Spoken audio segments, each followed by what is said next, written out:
दोस्तों आदाब, मैं हूं तारिक आजमी और आप देख रहे हैं PNN 24 न्यूज। खबर वही जो हो सही।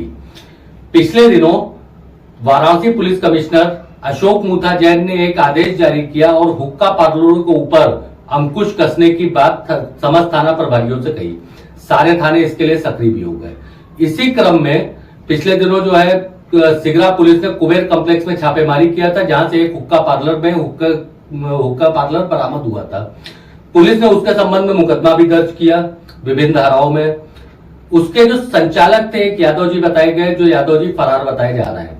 वहीं हमारे सूत्र बताते हैं कि उसके संचालक जो है मटन पार्टी रेस्टोरेंट के ही ओनर गौरव पिंचू हैं, मगर हमारे सूत्र बताते हैं कागजी तौर पे यादव जी जो है उसके संचालक हैं, तो भाई हम यादव जी को ही मानते हैं। मगर सूत्र भी हमारे मजबूत है, वो बताते हैं कि गौरव पिंचू का ही है और यादव जी गौरव पिंचू के लिए काम करते हैं, उनके नाम से इनको लिया है। मगर हम फिर भी इस बात की पुष्टि नहीं करते हैं, क्योंकि पेपर में जो ओनर है वो नामजद है FIR में।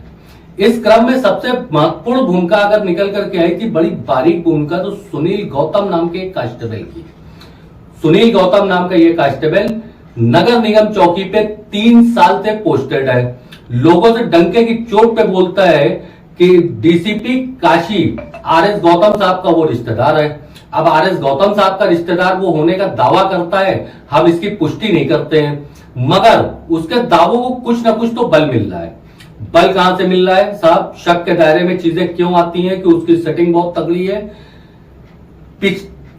नवंबर 2022 में एक भाजपा नेता की शराबियों को हुड़दंगी शराबियों ने पीट पीट करके हत्या कर दिया था और बुरी तरीके से उनके बेटे को भी घायल किया था। इस संबंध में सिगरा थाने में FIR दर्ज हुई। नगर निगम चौकी के सारे पुलिसकर्मियों को सस्पेंड किया गया था। अब यहां पे सबसे बड़ा जो पावर दिखता है सुनील गौतम का, वो ये दिखता है कि सुनील गौतम जिस दिन यह घटना हुई थी उस दिन अनूप राय कांस्टेबल के साथ ये ड्यूटी पे कार्यरत थे।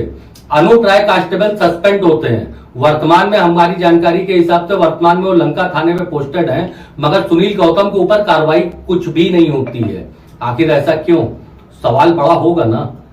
सारे पुलिसकर्मियों के ऊपर कार्रवाई होती है, मगर सुनील गौतम के ऊपर नहीं होती है। हम नहीं जानते हैं कि सुनील गौतम का यह दावा कितना सच है कितना गलत है, मगर हाँ पहुंच तो इसकी बहुत ऊपर तक है। हमारी खबर के बाद DCP काशी RS गौतम से हमारी टेलीफोन पे बात हुई थी। उन्होंने बताया कि सुनील गौतम के लिए जो समाचार चला है उसकी जांच ACP चेतगंज कर रही है। पिछले 4-5 दिनों से जांच कर रही है। जांच का निष्कर्ष क्या आता है किसी को अभी तक कोई जानकारी में नहीं आया है और इस बीच सब कुछ सामान्य जैसा दिखता जा रहा है।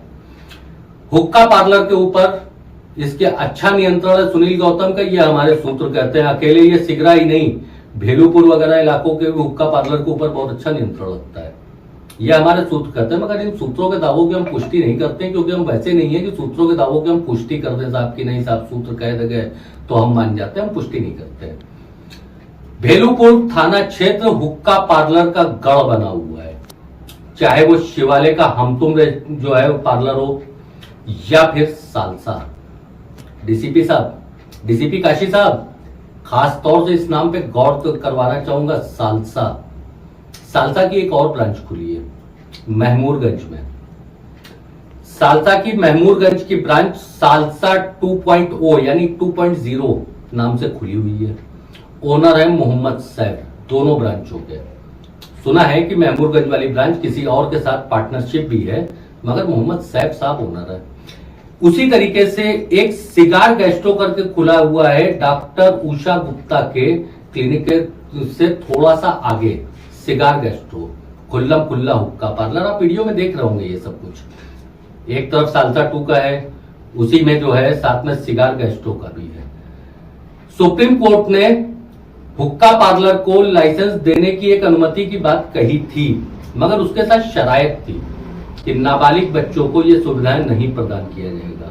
आप वीडियो में साफ साफ देख सकते हैं कि सारे बच्चे जो बैठे हुए हैं ये नाबालिग हैं, 16-17 साल की उम्र के हैं और बड़े शक के दायरे में आते हैं। हुक्का पार्लर की गतिविधियां कब आती हैं? एक हुक्का पार्लर में एक हुक्का पीने के लिए 500 रुपए का भुगतान करना पड़ता है। बताया जाता है कि फ्लेवर होता है, कुछ ऑरेंज, कुछ जाफरान, कुछ ये वो। इस तरीके के हुक्के, जिस तरीके के हुक्के वहां इस्तेमाल होते हैं, 250 से 300 रुपए के मार्केट में आराम से मिलते हैं। खूबसूरत होते हैं, 250-300 रुपए, ज्यादा 700-800 रुपए तक के हुक्के मिल जाते हैं, बहुत अच्छी क्वालिटी के होते हैं। उसका कॉइल 10 रुपए का पड़ता है। उसका जो फ्लेवर